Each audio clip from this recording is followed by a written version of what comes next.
going on, YouTube fam? It's your boy Tony 2Times, and we back with another episode of Hood Tales, man. Before I start, be sure to like, comment, share, subscribe if you're new to the fam, and hit that notification bell. Let's get right into it. New York City has always had its fair share of crime. From the smack game from the 60s and 70s that bred some of the biggest hustlers the world has ever seen, to the crack era in the 80s that left bodies and addicts all over the world. But within the last few decades, a new type of wave has hit the Big Apple, gang culture. And just like with anything the big city does, the members are all in.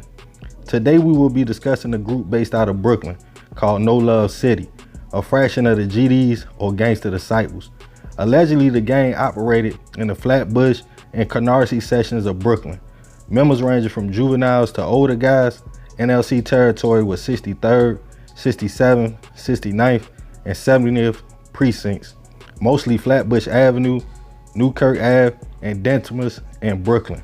Sources allege NLC went to war with ops to dominate their area of the city. Some opposition to NLC allegedly being Crip subsets, 100 Clocks, GS9, HQ Monopoly, and the 1090s. Let's take it back to January 1st, 2014. In Bushwick, a member of NLC went to a party. Once he realized there was enemies in the building, he called his guys and let them know the ops were dead. Shortly after, an argument allegedly happened between the NLC member and ops at the party. When a blicky was pulled out, the No Love City member was shot in the chest and died from his injuries. NLC members would allegedly go hunting or riding out looking for ops after the murder of their member in Canarsie. Let's discuss some of the alleged retaliation events.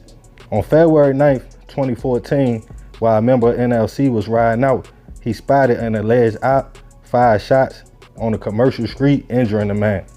May 24, 2014, shots were fired from a vehicle by NLC at another car with some alleged ops in it. The car was shot up and a bullet went through a home. Fortunately, no one was hit. May 26, 2014, an NLC member allegedly planned to shoot up a party of the ops and put it on Facebook.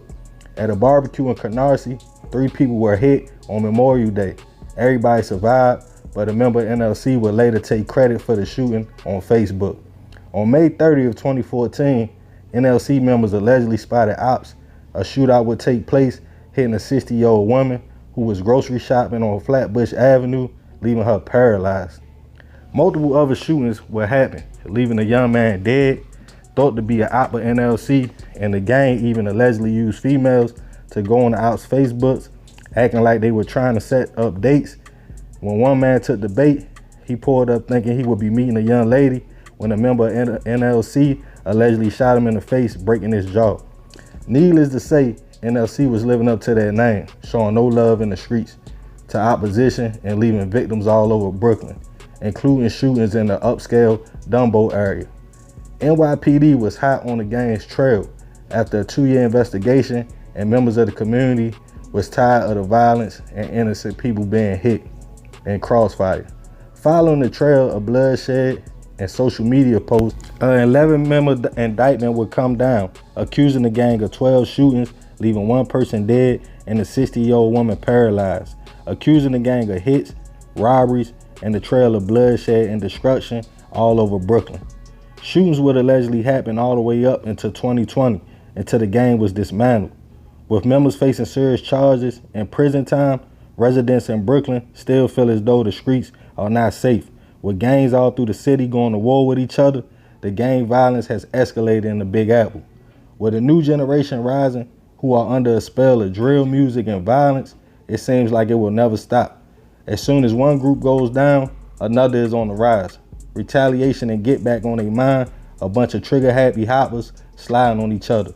Genocides at its best. Remember though, we gotta succeed not to fail, so we won't be just another hood tale. Man, it's a crazy story, man. First of all, salute to New York, you feel me, Brooklyn, all that. But it's crazy because it seemed like over the few last decades, the gangs in New York had went crazy. Like, I don't know, man, it's something going on up there. I know the drill music, they got the chos and the woos and all that going on, but it's like, it's tricky because the way it's set up, like I say, the barrels, you got each gang running a certain barrel, you know what I mean? You got a lot of situations going down. You feel me? You got a lot of get back and retaliation. And that's how it is in the streets. You feel me? Once bloodshed, fortunately, ain't too many people lose their life in this situation. One person lost their life, rest in peace to the young man, but a 60-year-old woman also was paralyzed, you know, an innocent bystander. And that's what happened, you know what I mean? That's casualties in the streets when people beefing and shooting at each other in broad daylight on busy streets, you know what I mean, intersections. That's just how it be. But the thing that be crazy to me, it be like a lot of these younger dudes, they probably don't even know how the beef started.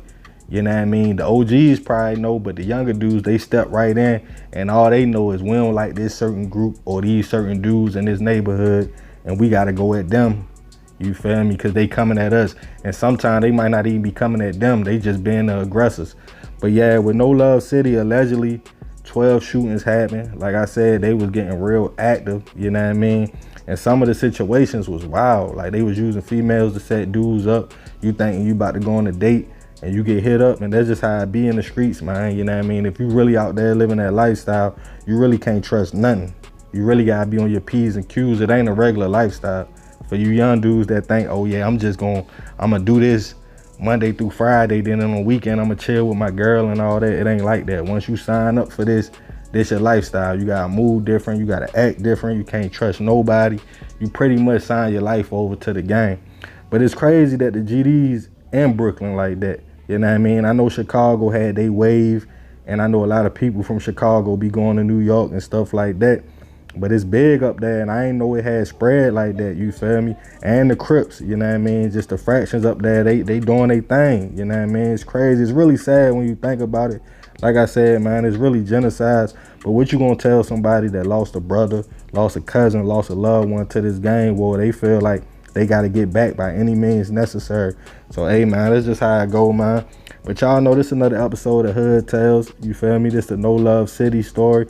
Brooklyn, New York, GDs. Let me know who y'all want to see next. Be sure to leave it in the comments. You can email me at tony2times.biz@gmail.com. Be sure to follow me on Instagram at _Tony2times. Y'all already know it's all love, fam.